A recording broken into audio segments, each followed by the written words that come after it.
With 3 everyday matchbooks, you will explode their mind. That'll be messy.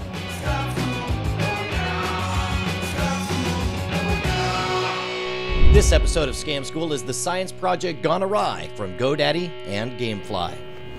Welcome to the show that shed a single glorious tear the day prohibition ended. Scam School, the only show dedicated to social engineering at the bar and on the street. I'm your host, Brian Brushwood, and this week's effect is super easy. It's totally versatile. You can play it as a mental miracle or as a physical feat, and it uses the easiest to find objects, 3 simple matchbooks to do the matchbook connection.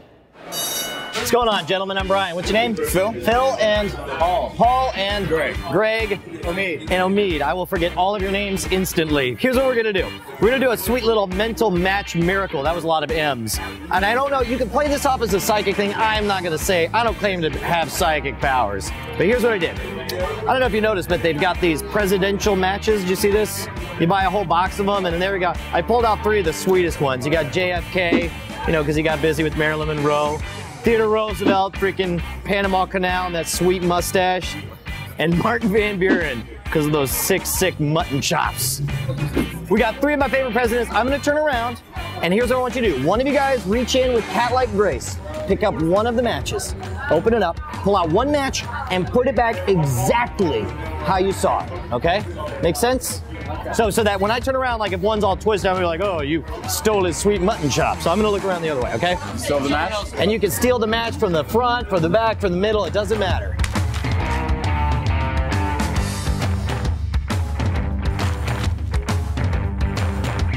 We're good to go. You got it? Okay, awesome.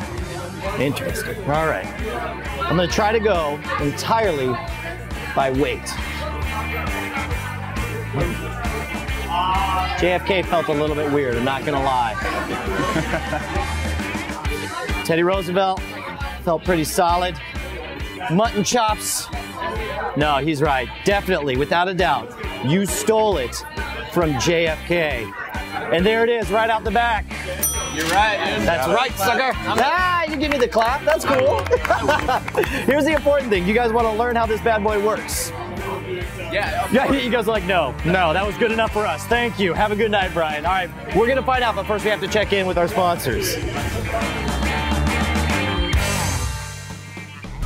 You know, if you're new to Scam School, you may not know what a domain smack is. Well, in short, domains are so ridiculously cheap through our sponsor at GoDaddy.com that you can register them just for fun or to make a point. For example, take an insulting domain like loseridiot.com and use the forwarding feature to have it point to any of your friends' websites. You type in loseridiot.com and all of a sudden, there's their smiling face. And they don't always have to be mean. For example, Jason Fryer just wrote me saying, Brian, I just registered my domain smack, feralmountainman.com.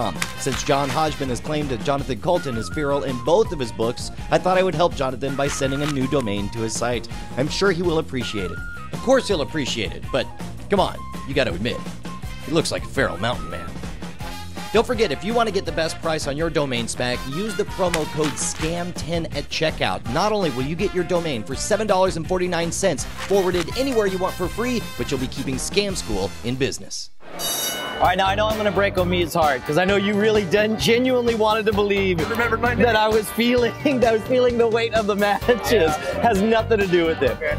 So here's, first of all, one thing that I thought was a clever twist on this was you want to have, you can grab it, this works with any 3 matchbooks. You can take them right at the bar, but what you want to do is add some kind of context to give it a character to it. If you have 3 blank matches, then write down the names of people, maybe some of the people around here or whatever. Make it about a character. That's what I like about these little presidential ones is because I get to talk about, you know, the individual people as if I give a damn about matchbooks, right? Right. Has nothing to do with feeling the weight of the matches.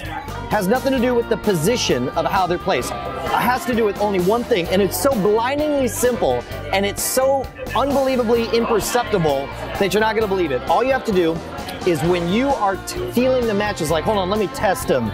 All I'm doing is I'm squeezing the matchbook down tight so that the matchbook is locked in really, really tight. And I do that with all 3 of them. Now, when you guys open one up to take it, most people just plop it back in. And so when you hold it in your hand, in fact, all of you guys grab it. You grab one, you grab one. And first push it down so it's really tight in there.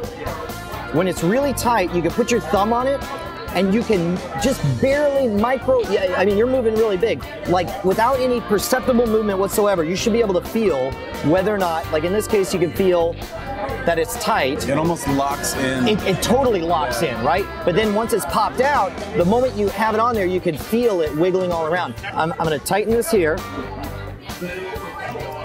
And then when I'm moving it, the whole Matchbooks moves, but then once it's popped out, when I wiggle it, just the top goes. Now this is exaggerated so that they can actually see it. It's like Martin Van Buren's actually there, man. He's actually bobbing up and down. That's the ghost of, I am Martin Van Buren.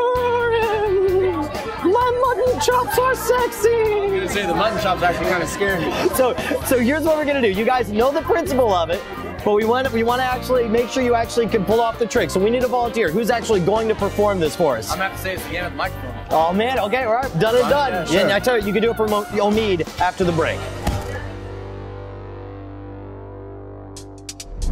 This is it, gang. The last week of submissions before we put together our 100th episode Scam School Spectacular, and we want to feature you. Just a super short video will treat us right. Just say howdy, congrats, thanks, tell us your favorite moment, or just say you suck and tell us why.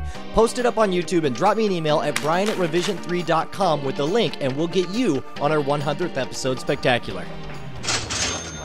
All right, let's talk about GameFly. You like games, I like games, and GameFly is the largest online video game rental service that offers you a choice from over 6,000 new and classic titles from all consoles and handhelds. They got plans starting at $15.95 a month, and members can rent 1 to 4 games at a time and keep them as long as you like, with no late fees, no due dates, and shipping is always free. Once you're done playing a game, just send it back and GameFly will send you the next one. And if you really like the game you're playing, just click on Keep It on the GameFly website and the game is yours at a discounted price. GameFly will even mail you the case and manuals free of charge. The best part is Scam School fans get a free 2-week trial when you go to gamefly.com/scamschool. That's gamefly.com/scamschool. It's completely free. It's as good as winning a free drink. Get on over there. Now, before we have Phil pull out the trick on Omid, you had a really good question. You said when they went to check all the matches, that screwed me up. It did insofar as I just had to reset them all again. Because in this case, you guys opened them all up. I was like, well, crap, I can't do it quite yet. So what I did was like, hold on, let me get a feel for it. And I kind of hold to and act like I'm feeling the weight. But in fact, what I was doing is I was resetting them right in front of you, like, oh, that weighs about that much. And this one weighs, oh, there. And now I'm set and I'm ready to go. So now that's a very good question, though. And you've got to be adjustable, because people will try to. Other times they may want to shuffle them, like they'll take out their match and then they'll just do this. If they do that, it's going to bang up to where they all pop out, and you don't want that. So instead, that's why I say one of you reach in with precision, remove one match, and set the matchbook as close to where you found it as you can begin with. And then that way they're focused on the position, which is a total red herring. But very good question. All right, Phil. Show us. Okay, so I'm very subtle looking there, inside myself. Making that obvious. All right. That's very subtle. All right. Okay. I have 3 matchbooks here. Yep. And I want you to remove a match from one of them. Go ahead and leave all the other ones where they were. What you're going to do is you're going to pick up the matchbook and place it very carefully right back where you had it after you remove one match. So here we go. He's peeking. No, he's not peeking. All right, Omid. Stole the match. You'll never find it. No, don't. All right. I have a feeling that all of them have been. Just let me. All right. Let's see, JFK. All right. Phil, maybe it's because I know you're doing it, but it's like blatantly. All right. It's telling you no. He's telling you no. He's telling you no. Teddy and I had a talk. I think that one of his matches has been stolen. Why don't you check?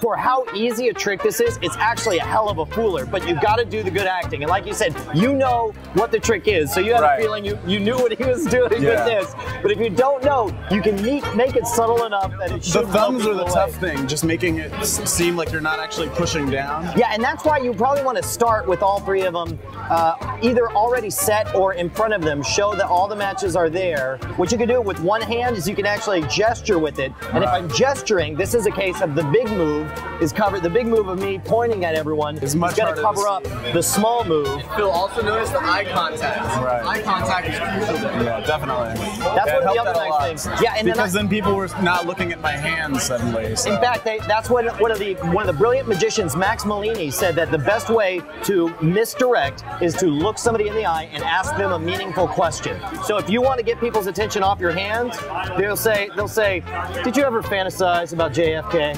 And then immediately, exactly right. And then meanwhile, you can get away with freaking palming an elephant at that moment. But look, man, you guys did great. You guys are gonna have a lot of fun with this one. Thanks so much. Appreciate it, guys. Now, one tip when you're doing this is you're going to want to get familiar with your matchbook, so you probably want to provide your own, although you should be able to do it just with ones you find at the bar. I want to hear about some presentational aspects you guys come up with on your own. How would you present this one? Post them at the boards at revision3.com/scamschool. If you want to suggest your favorite bar scam, hit me up at brian@revision3.com. And if you're doing the Twitter thing, you can follow the show at twitter.com/scamschool or find out when I'm coming to your hometown at twitter.com/schwood. Next week, we're going to be learning how to open a scrying portal using an everyday mirror and some chicken blood. Until then, I'm going to get back to work.